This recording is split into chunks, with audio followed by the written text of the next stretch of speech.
Hello, everyone. We were laughing at our table just a minute ago that the cloud comforter got the biggest response. It certainly deserves it. That was very, very, very difficult to climb out of this morning. Marilyn, first, let me say thank you. And I'd really like to say thank you to everyone here. What Marilyn described about teamwork means a great deal to me, especially in the company of this amazing room of leaders and collaborators and change agents.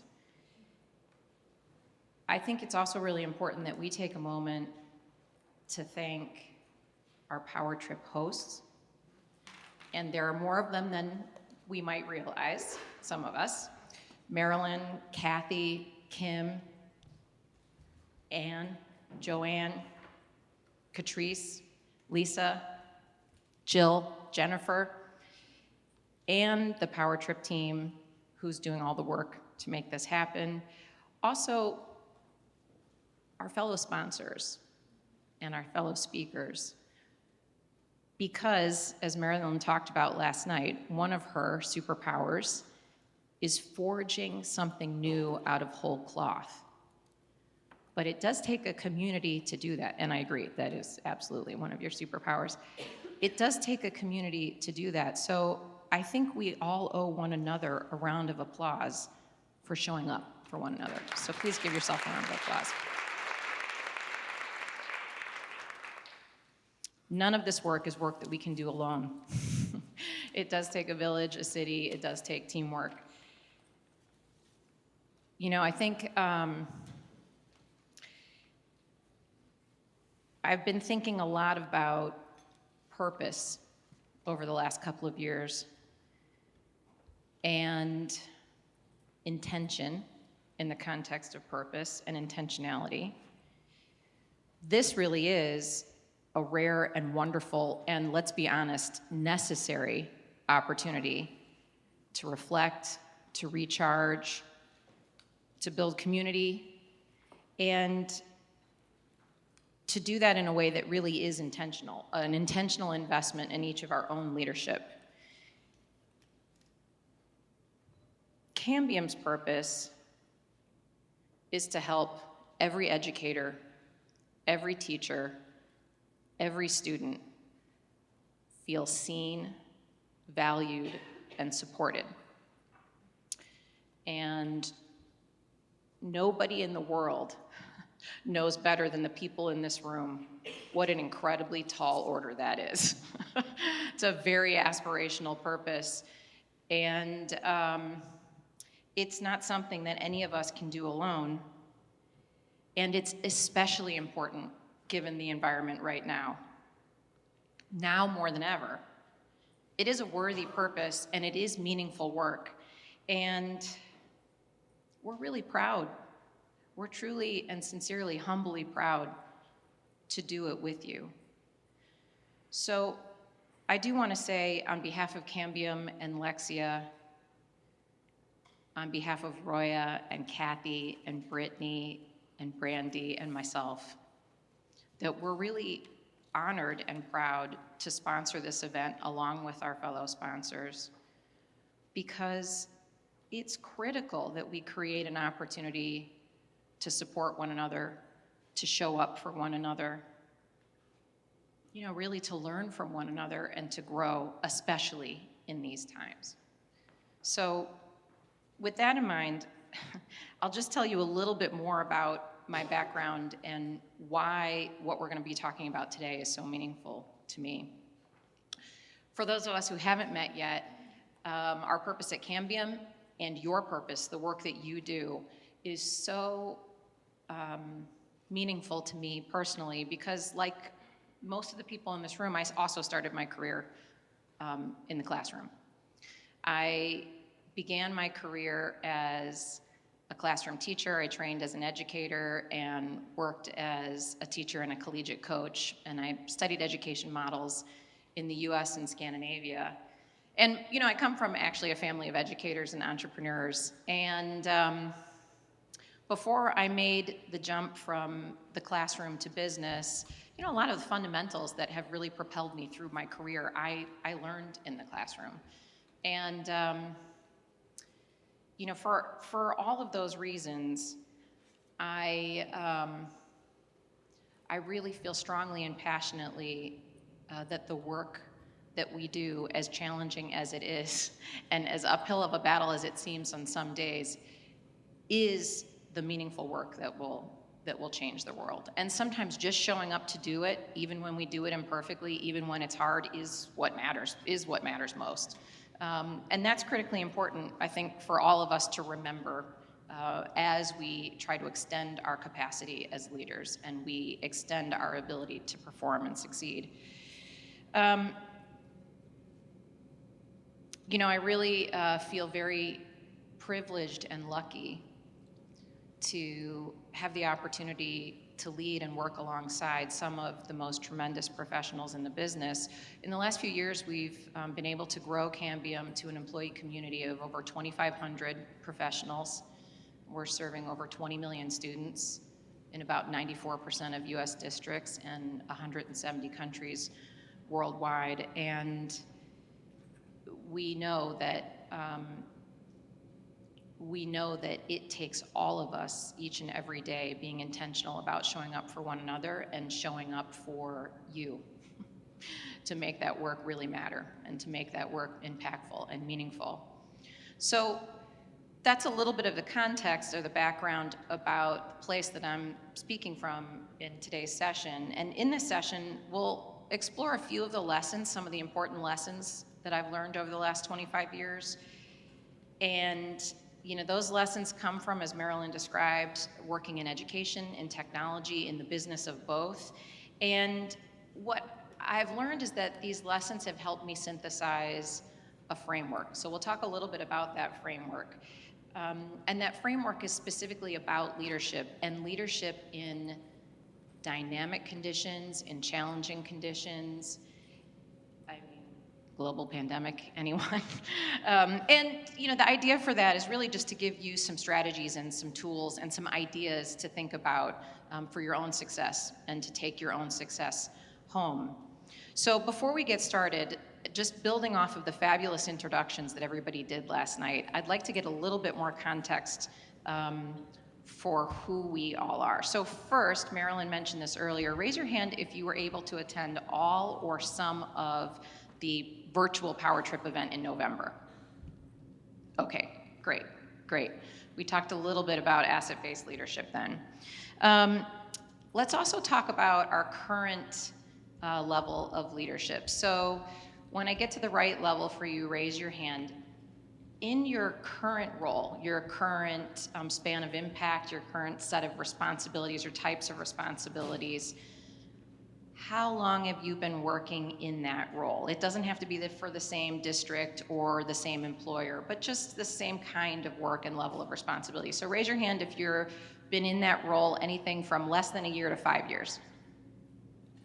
Okay, great, congratulations to each of you. Raise your hand if you've been in that level of leadership for 6 to 10 years. Wonderful. Okay, great. What about 11 to 16 years? Fabulous. What about over 16 years? Nice. All right. We've got several of us in the room here who've been around the block for a few times. That's terrific. So for all of us at our different levels of tenure in our leadership positions, how many of us have learned something that is both new and significant in the last 2.5 years about our career, our profession, our levels of leadership, skill, expertise, tool, process, coaching and leading of teams? How many have learned something new or significant, new and significant in each of those areas? Okay, great. Now, raise your hand if you learned and applied whatever that new thing is absolutely perfectly the first time, making no mistakes. Okay, great. You're all human, that's good. Terrific. Yes, me too. Me too. One of the most important things that I've learned over the last 25 years is we learn by making mistakes. We all make mistakes at every level of leadership. And the thing that we have to do is to learn from them.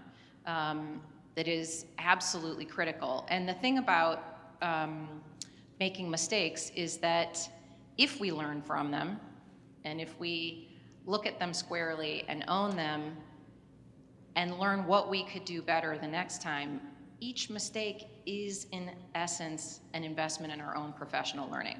It is an investment in our future success. And that's such a critical lens to look at mistakes through. And that lens is the lens that helped me develop my own professional leadership framework.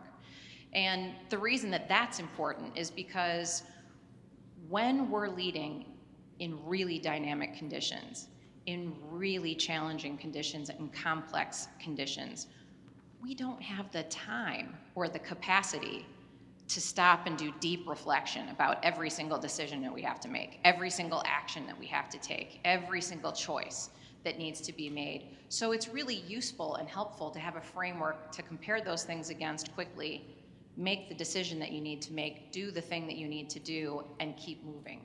And then save your deeper reflection or your retrospection for other times.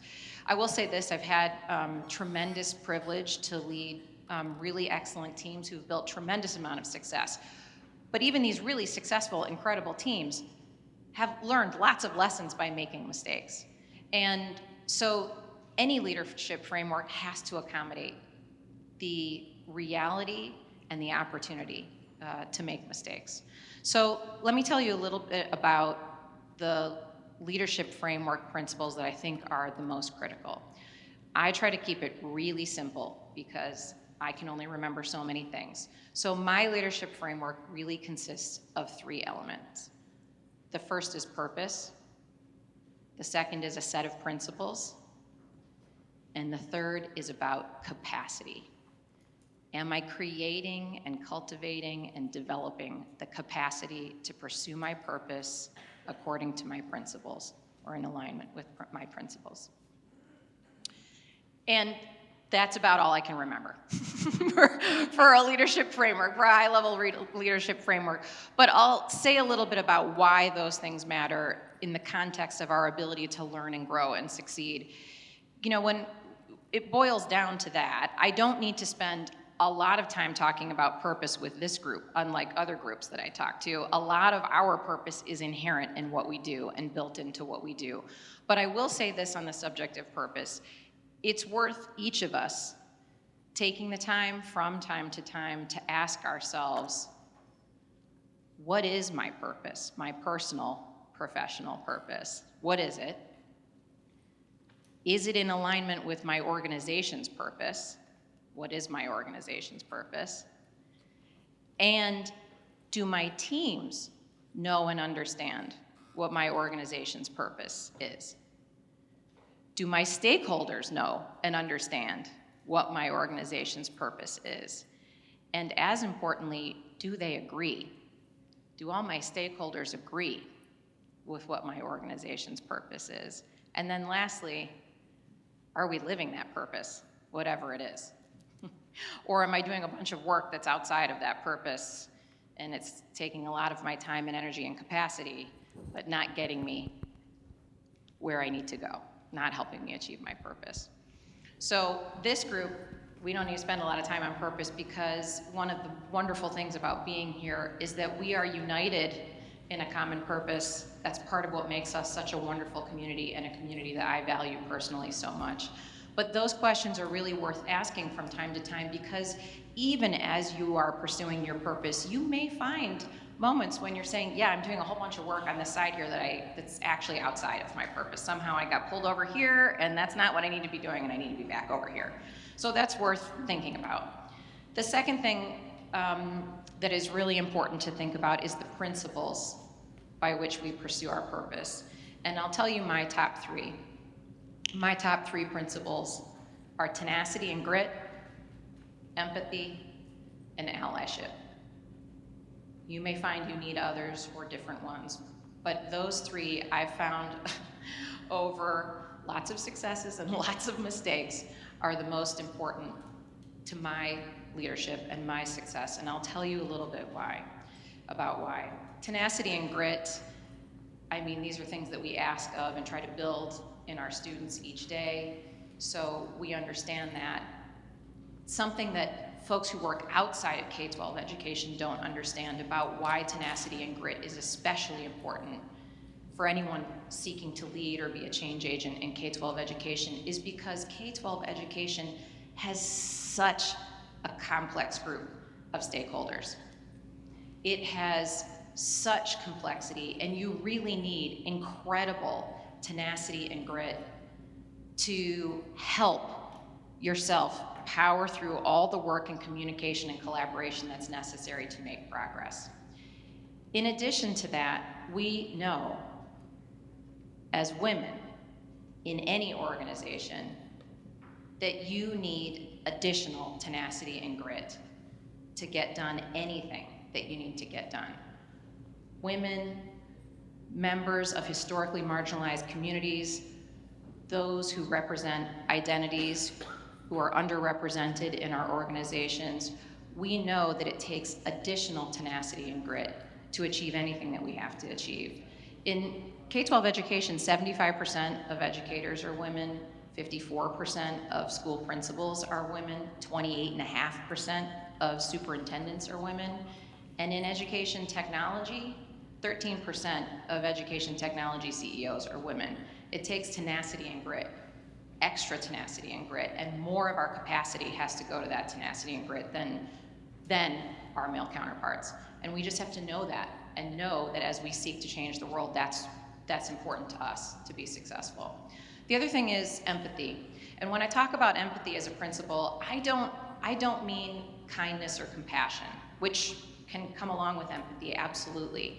But I mean something different than kindness and compassion. What I mean when I talk about empathy is the ability and the openness and the hunger to understand somebody else's point of view, to understand somebody else's perspective, especially when you disagree with them. And empathy often leads to kindness and compassion. The more you understand somebody else's point of view, the more you understand their experience, the more likely you are to develop kindness and compassion towards that person or those stakeholders. But as a leader, really bringing empathy to the table each time you interact with a stakeholder or each time you identify with a stakeholder, whether that's a colleague, somebody that you're responsible for, one of your team members, a community member, any one of your stakeholders, bringing empathy to the table really is critical to understanding the situation so that you can bring all of your creativity to solving the actual problem, not the problem that you think exists, but the actual problem because you understand their perspective and their experience. And the last is allyship. And you know, one of the most important things I think we can all do as leaders and to develop our own leadership capabilities is to develop a really, really meaningful network of allies. And one of the secrets about developing really meaningful allies, and one of the best ways to develop a really meaningful ally, is to be one. You have to be an ally. You have to really, really support someone else, be invested in somebody else, really, really champion somebody else, be an accomplice to somebody else, be an ally to somebody else, for them to be a meaningful ally to you. And that's so critical to our developing our leadership capacity. And the more you develop a community of allies, the bigger your capacity as a leader becomes. And that is fundamental to sustaining the cycle of a leadership framework, because the last thing is capacity.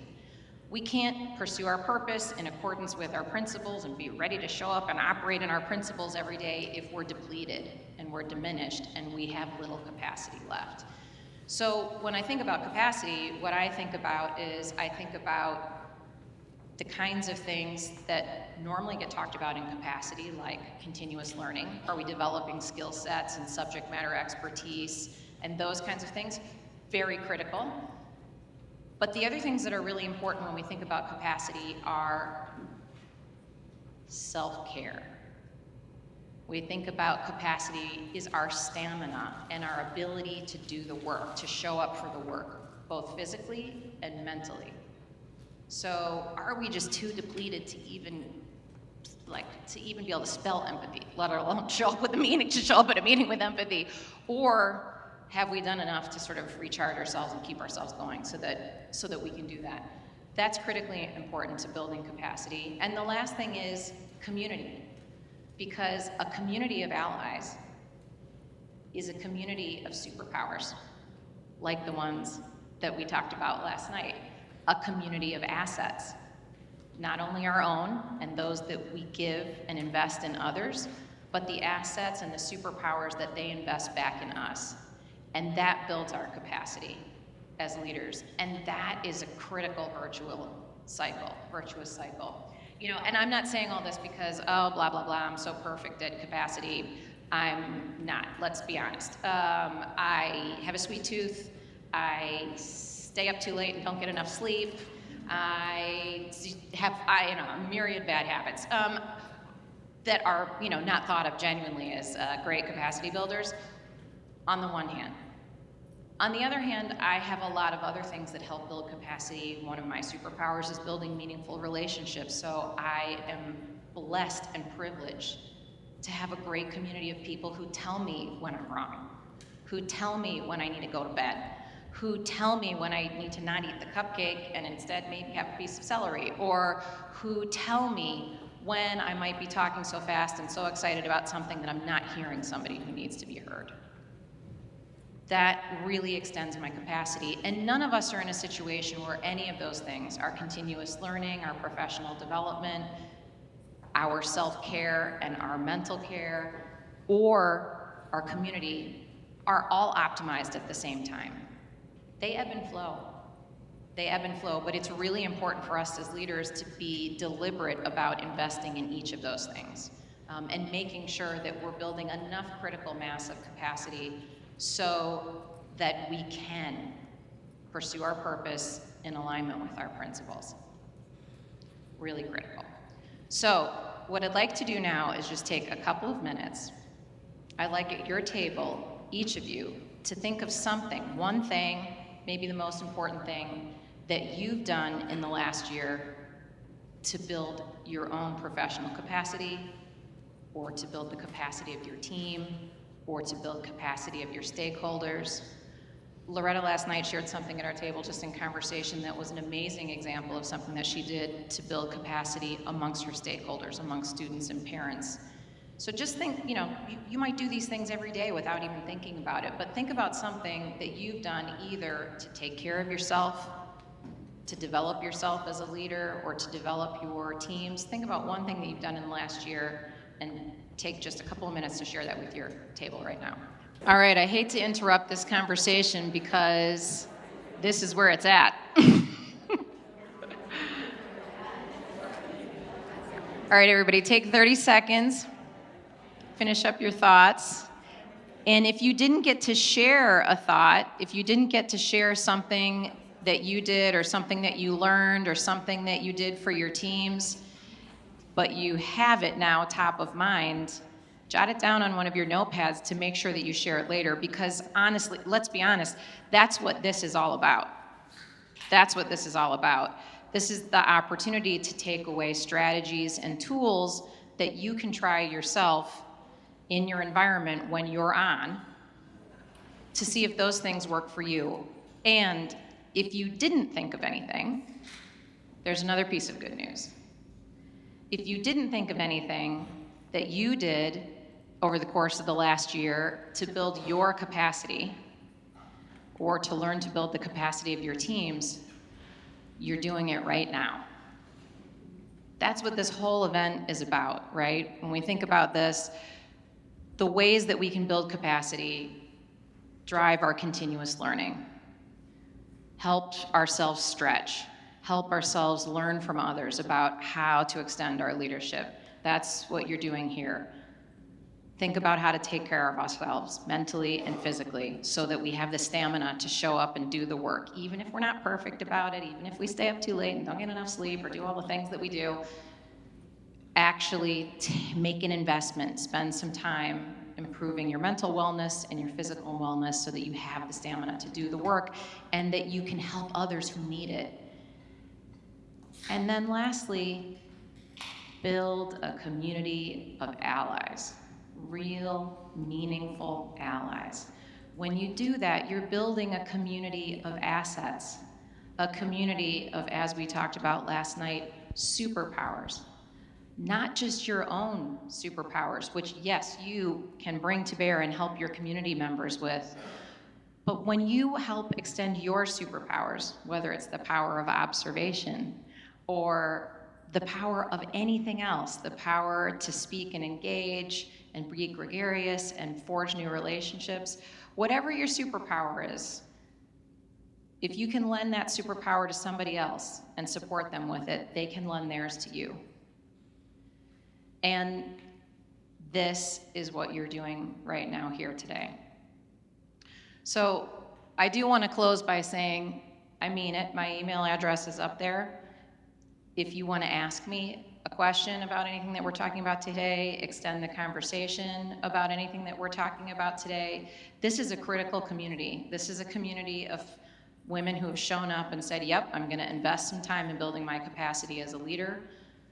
Whatever you define or refine your purpose to be, whatever you consider for your principles about the way you're going to operate as you pursue your purpose, you have to build your capacity as a leader in order to pursue your purpose in alignment with your principles. And this community is a wonderful way to build your capacity and to help all of us pursue our purpose. So I want to say thank you to everyone. It's really been an honor and a pleasure to be with you today. And I'm really excited for the rest of your journey here for the rest of the week.